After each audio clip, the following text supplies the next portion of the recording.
Hi everybody, welcome to Sudhi's kitchen. நம்ம இன்னைக்கு பார்க்க போகிறது, நான் எங்கே கூட்டு போனேன்னு பார்த்தீங்களா, நான் வல்லாரக்கீரை பிடுங்கிறதுக்காக போயிருந்தோம். ஸோ வல்லாரக்கீரை வீட்டிலேயே வளர்க்குறோம், அதனால் அதை பிடுங்கிட்டு ஒரு சூப்பரான சூப் செய்யலாம் அப்படிங்கிறதுக்காக நான் போயிருந்தேன். ஸோ வல்லாரக்கீரை நல்லா பறிச்சுட்டு நல்லா 2-3 தடவை தண்ணியில் போட்டு நல்லா அலம்பியாச்சு. இது வெண்ணெய் கொஞ்சம் எடுத்து வச்சுருக்கேன், ஒரு வெங்காயம் பொடுசாக கட் பண்ணி வச்சுருக்கேன். இது பூண்டு கொஞ்சம் பொடுசா கட் பண்ணி வச்சிருக்கேன். இதுக்கு வேற என்ன தேவை அப்படின்னா, கொஞ்சமா சில்லி பவுடர், கொஞ்சமா மிளகு, கொஞ்சமா சீரகம், அவ்வளவுதான். சூப்பரான இது செஞ்சிடலாம். அப்புறம் கடைசியா நம்ம ஆட் பண்றது பால் கொஞ்சம் ஆட் பண்ணிக்கலாம். ஸோ இந்த கீரைக்கு மட்டும் நம்ம பால்ல சேர்த்து குடிக்கலாம். இந்த கீரையை அது ரொம்ப ரொம்ப நல்லது. இந்த கீரையை நீங்க பொடி பண்ணி வச்சுக்கிட்டு பால்ல கலந்தும் குழந்தைங்களுக்கு கொடுக்கலாம், ரொம்ப நல்லது. இன்னொன்று என்னன்னா, இந்த கீரையில ஞாபக சக்தி நல்லா ஞாபக சக்திக்கு நல்லது அப்படின்னு சொல்லுவாங்க. அதே சமயம் ரத்தத்தை நல்லா சுத்திகரிக்கும், நல்ல பிளட் சர்க்குலேஷன், நல்லா பாடி ஃபுல்லாவுமே நல்லா பிளட் சர்க்குலேட் ஆகும். ஸோ இந்த கீரை. அப்புறம் இன்னொன்று என்னடானா, நீங்கள் நிறைய டென்ஷன்லையோ ஸ்ட்ரெஸ்லையோ இருந்தீங்க அப்படின்னா கண்டிப்பாக அசதியாக ஃபீல் பண்ணுவீங்கல்ல, அப்போ நீங்கள் இந்த கீரை சூப்பை நீங்கள் எடுத்துக்கலாம். நல்லா இருக்கும், உடம்புக்கு ரொம்ப இதமாகவும் இருக்கும், உடம்பு அசதியும் போயிடும். அதே சமயம் நீங்கள் வேலையிலையும் நல்லா கான்சென்ட்ரேட் பண்ணலாம். ஸோ இப்போ இதை எப்படி செய்யலாம் நம்ம பார்த்துடலாம். இப்போ ஒரு கடாயை ஹீட் பண்ணியாச்சு. இதில் நம்ம கொஞ்சமாக வெண்ணெய் விட்டுக்கலாம். வெண்ணெய் விட்டுட்டு இதில் நம்ம வெங்காயம்,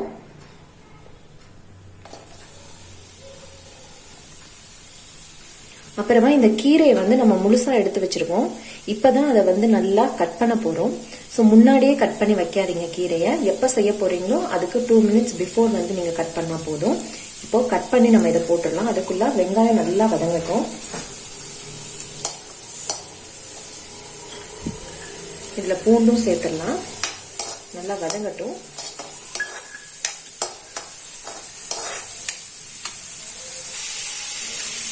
ஸோ அது வதங்கிட்டு இருக்கு, அதுக்குள்ள நான் இதை பொடுசா கட் பண்ணிடுறேன்.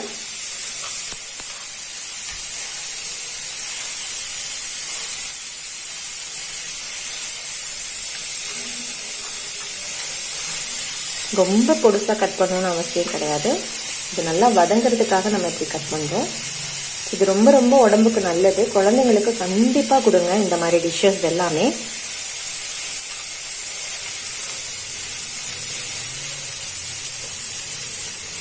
அவ்வளவுதான்.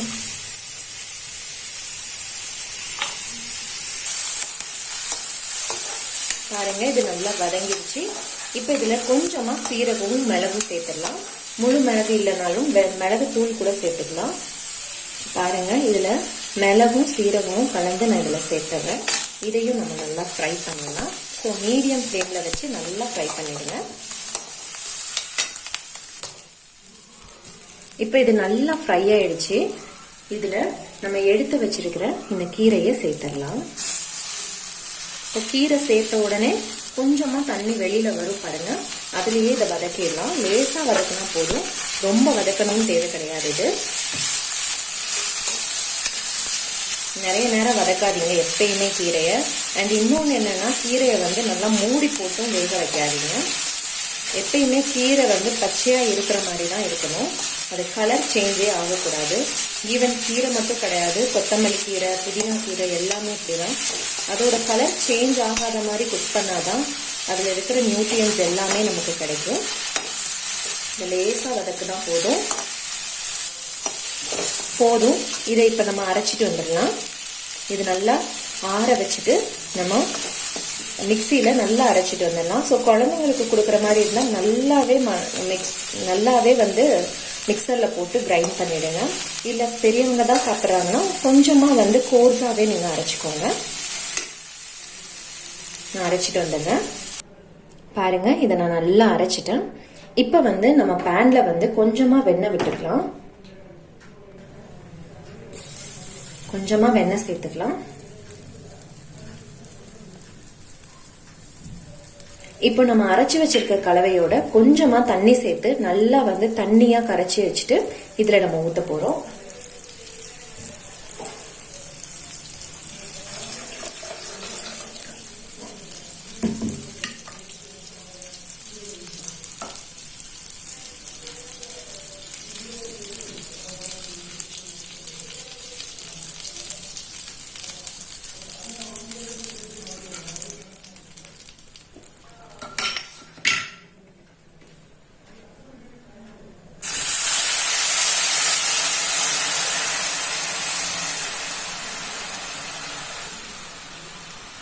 பாருங்க நல்லா தண்ணியா ஊற்றியாச்சு.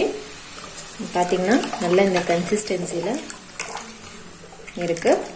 இது நல்லா கொஞ்சம் நேரம் கொதிக்கட்டும். இதுக்கு தேவையான அளவு நம்ம உப்பு சேர்த்துடலாம். ஸோ நம்ம ஃபர்ஸ்ட்ல இருந்தே உப்பு சேர்க்கல. ஸோ இந்த சூப்புக்கு தேவையான அளவு உப்பு சேர்த்துடலாம்.